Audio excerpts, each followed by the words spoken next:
Hey everybody, my name is Karin Van Doozy and I work at the corporate office as your Cash App specialist. I bet you're wondering, what am I doing coming to you from my kitchen? Well, I have a side hobby and I am an independent pampered chef consultant. So I love to help others and make quick and easy recipes. I really don't like to cook, so this is why being a pampered chef consultant works for me, because their recipes are easy and they have kitchen tools that help you make easy recipes. So I was asked to come on and see if I can show you guys a little something that might be helpful, maybe a good recipe. And I'm not here to sell you any kitchen tools, but at the end, if there's something that I can help you with, my information will be available. So what we're gonna make today is a homemade hummus. Now, for you guys, that there's a lot of different recipes out there and different ways that you can make hummus, but this is so easy. What we're gonna do is we have 1 can of chickpeas, and you can get any brand that you like, and a can of northern beans. Yep, everybody always says northern beans. So I've already taken the lid off with the can opener, and I've got them in our cooking blender. You can use your blender at home, whatever blender that you have. And then we're going to have 2 tablespoons of oil that's in there. I've already got 2 tablespoons of olive oil, and we're going to add in 2 tablespoons of fresh lemon juice. Now, you're going to want to take your lemon and kind of roll it. It's kind of getting the juices going. So, kind of loosening it up in there. Another thing I want to talk to you about is your knife. This is a long knife. I remember before I started, I used a little tiny steak knife for everything, so this seemed like a machete to me. But one thing that I used to do was I had my finger on top of the knife. And through the years, I've learned that it's actually best that you don't. And so let me explain to you why. The knife, if you're able to choke up on it, it becomes a part of your hand, the mechanism, the flowing of using the blade. So any size knife. So how it's recommended, if you take your middle finger and put it underneath here, and then actually grab on the side, okay? So it actually becomes a part of your hand. Now, it feels really weird after you've been having your finger up top for so long, my whole life, right?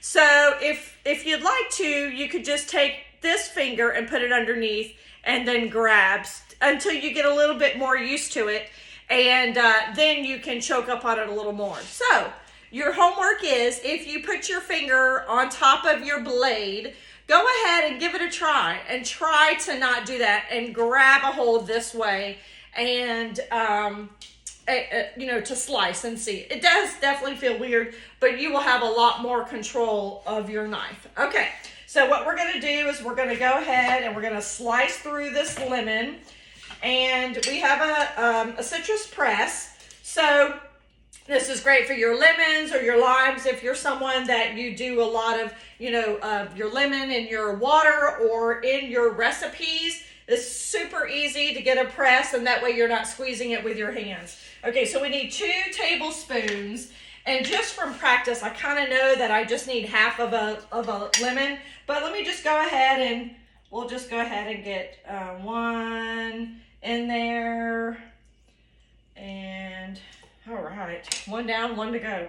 Okay, get another one in there. And this is really a big lemon, so it might have been a little bit more than the 2. But, I mean, a little extra lemon never hurt nobody. Okay, so we'll get this out of the way. So now the next thing we need is 2 garlic cloves. And I'm not even going to ask who uses jarred garlic, because look at this. Look at that, y'all.